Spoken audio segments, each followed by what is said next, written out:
कहानी की शुरुआत रोज नाम की लड़की से शुरू होती है। रोज अपने घर के लिए सामान खरीदना चाहती थी, इसलिए आज वो एक ऐसी दुकान में आ गई थी यहाँ कम कीमत पर पुराना सामान मिलता था। रोज दिखने में जितनी खूबसूरत थी उतना ही खूबसूरत वो सामान खरीदना चाहती थी। दुकान में सामान देखते देखते उसकी नजर एक बड़े से शीशे पर पड़ती है। ये शीशा एक ड्रेसिंग टेबल से जुड़ा हुआ था। रोज को पहली ही नजर में शीशा पसंद आ गया था, इसलिए वो उसके पास ही बैठ जाती है। इसी बीच दुकानदार उससे कहता है कि तुम्हें ये शीशा जरूर खरीदना चाहिए क्योंकि ये तुम्हारी खूबसूरती में 4 चांद लगा देगा। रोज उसकी बातों पर ध्यान नहीं देती, जबकि दुकानदार कुछ मंत्र पढ़ने लगा था। मंत्र पढ़ने के बाद दुकानदार कहता है कि मैं तुम्हें 1000 में ये शीशा दे दूंगा। दुकानदार की बात सुनकर रोज हैरान हो गई, क्योंकि वो बेहद कम कीमत पर शीशा बेच रहा था। कुछ देर बाद शीशा रोज के घर तक पहुंच गया था। रोज एक किराए के घर में रहती थी। वो इस शहर में नई आई थी, इसलिए उसे घर के लिए सामान खरीदना पड़ रहा था। शीशे को सही जगह पर रखने के बाद वो नहाने लगती है। नहाने के बाद वो शीशे के सामने बैठ जाती है और फिर तैयार होने लग जाती है। वो शीशे में खुद को जितना देख रही थी उतनी ही गर्म हो रही थी। देखते ही देखते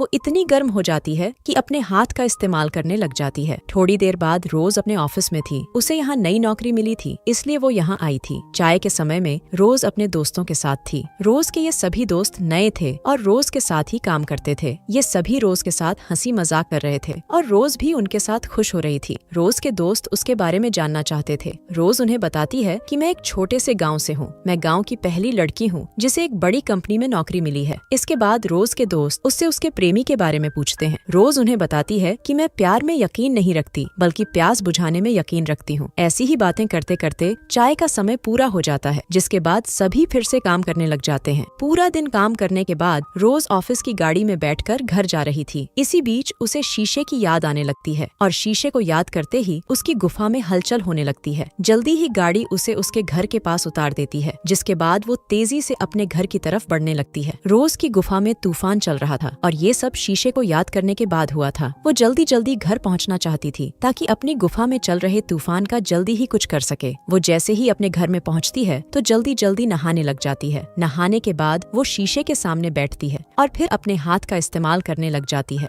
रोज को शीशे के सामने बैठकर अपना पानी निकालना अच्छा लगने लगा था। अगले दिन जब रोज ऑफिस में फ्री थी तो उसका एक दोस्त उसके पास आकर उससे बातें करने लगा था। बातों बातों में वो रोज से कहता है कि मैं तुम्हारे साथ मजे करना चाहता हूँ। रोज उससे कहती है कि तुम्हें तो मेरे साथ मजा आएगा, लेकिन मुझे तुम्हारे साथ मजा नहीं आएगा। रोज की बात सुनकर लड़का हैरान हो गया। वो रोज से एक मौका मांगता है, लेकिन रोज उससे साफ साफ कह देती है कि मुझे तुम्हारे जैसे लड़के पसंद नहीं है। इसी बीच रोज के बाकी दोस्त भी आ जाते हैं और सभी रात की कोई योजना बनाने लगते हैं। थोड़ी ही देर बाद रात हो जाती है और रोज अपने दोस्तों के साथ एक बार में आ जाती है। सभी दोस्त यहाँ आकर दारू पीने लगे थे और साथ ही साथ नाचने भी लगे थे। रोज भी दारू पी रही थी। इसी बीच उसे बार में एक लड़का पसंद आ जाता है, जिसके बाद वो उसके साथ नाचने लग जाती है। नाचते नाचते दोनों एक दूसरे को इशारा करते हैं और फिर एक बाथरूम में आकर एक दूसरे का पानी निकालने लग जाते हैं। रोज को इस अजनबी लड़के के साथ मजा नहीं आता। लड़के ने उसकी प्यास तो जगा दी थी, लेकिन वो उसकी प्यास को बुझा नहीं पाया था। रोज सब कुछ छोड़कर जल्दी जल्दी घर आ जाती है और फिर शीशे के पास बैठकर अपना पानी निकालने लग जाती है। शीशा रोज को इतना मजा देता था जो कोई लड़का नहीं दे सकता था। वैसे इस बार रोज को कुछ अजीब लगता है। उसे मजा तो आ रहा था, लेकिन उसे ऐसा लग रहा था कि जैसे शीशे में से कोई निकलकर पानी निकालने में उसकी मदद कर रहा हो। अगले दिन रोज अपने ऑफिस में थी और उसकी एक दोस्त उसके पैरों की सफाई कर रही थी। रोज का ध्यान अभी भी शीशे पर था। उसकी दोस्त उसे पैर देखने को कहती है। रोज पैर देखकर सिर्फ अच्छा ही कहती है और उसकी ये बात उसकी दोस्त को अच्छी नहीं लगती। रोज का एक दोस्त उसके साथ शरारत भी करता है, लेकिन फिर भी रोज ज्यादा नहीं बोलती। रोज के दोस्तों को लगा कि रोज उनसे बात नहीं करना चाहती, इसलिए वो गुस्सा होकर अपना काम करने लगते हैं। रोज के दिमाग में सिर्फ शीशा ही दौड़ रहा था और वो जल्दी जल्दी घर जाकर शीशा देखना चाहती थी। शाम होते ही रोज घर आती है और शीशे में खुद को देखकर पानी निकालती है। अगले दिन रोज अपने ऑफिस में आकर काम करती है और समय मिलने पर अपने दोस्तों से बात भी करती है। उसके दोस्त उससे पूछते हैं कि आजकल तुम्हारा ध्यान कहाँ पर रहता है। रोज उनसे गाँव की याद आने का बहाना बनाती है। रोज के ऑफिस में सीमू नाम का लड़का भी काम करता था और वो मन ही मन रोज को चाहता था। रात होते ही रोज के सभी दोस्त फिर से बार में आ जाते हैं। रोज को मन ही मन चाहने वाला सीमू भी आज बार में आया था। रोज आज भी दारू पी रही थी। सीमू उसे कई दिनों से देख रहा था, इसलिए मौका देखकर रोज उसे अपने पास बुलाती है। सीमू जब उसके पास आता है तो रोज उससे पूछती है कि क्या तुम्हें मैं पसंद हूँ। सीमू हाँ कहता है, जिसके बाद रोज उसे चूमने लग जाती है। रोज की प्यास जाग चुकी थी, इसलिए वो सीमू के साथ उसके घर आती है और फिर सीमू उसकी गुफा में धमाके करने लगता है। रोज भले ही सीमू के साथ थी, लेकिन उसका ध्यान शीशे में था। उसे यकीन हो गया था कि शीशे में कोई तो है जो हमेशा उसे मजे देता है।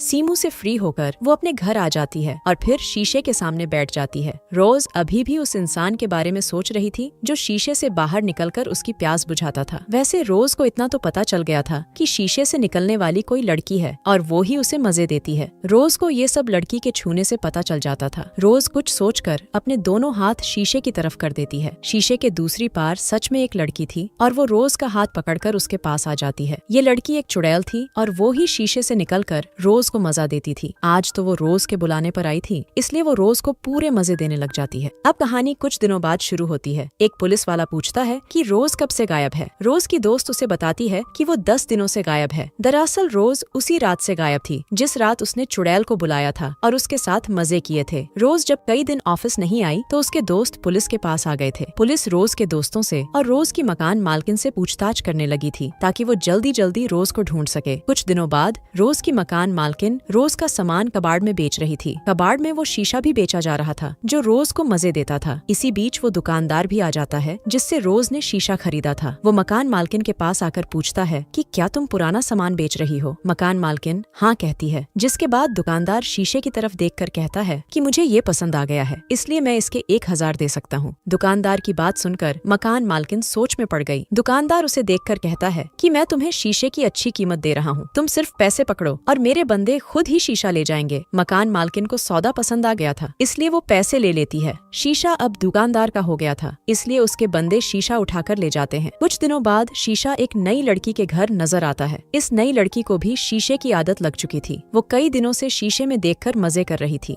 आज भी नहाने के बाद वो जब शीशे में देखकर पानी निकालने लगती है तो उसके पीछे रोज आ जाती है। जी हाँ दोस्तों, रोज अब चुड़ैल बन चुकी थी और वो नई लड़की को मजे देने लगी थी। दुकानदार कोई मामूली बंदा नहीं था, बल्कि वो साला तो शैतान को मानता था। उसने जानबूझकर अपनी दुकान में शीशा रखा हुआ था और वो उसे कहीं जाने भी नहीं देता था। जब भी कोई जवान लड़की शीशे को पसंद करती तो दुकानदार मंत्र पढ़ने लगता, जिसके साथ ही जादुई शीशा लड़की पर काबू पा लेता था। लड़की शीशा खरीदने के लिए जैसे ही सोचने लगती तभी दुकानदार भी उसे कम कीमत का लालच दे देता था। दुकानदार ये सब कुछ शैतान को खुश करने के लिए करता था ताकि शैतान को लड़कियों की बलि देकर उससे अपनी इच्छाएं पूरी करवा सके। जब रोज ने खुद ही चुड़ैल को अपने पास बुलाया था तब चुड़ैल जादू से फ्री हो गई थी और अपनी पुरानी जिंदगी में चली गई थी। रोज अब अपने दोस्तों के पास तभी जा सकती थी जब नई लड़की खुद ही उसे अपने पास बुलाएगी। रोज ने हमेशा ही प्यार की जगह प्यास को चुना था और उसी प्यास के चक्कर में वो बुरी तरह फंस गई थी। इसी के साथ इस कहानी का यही अंत हो जाता है। हमारी वीडियो देखने के लिए बहुत बहुत धन्यवाद।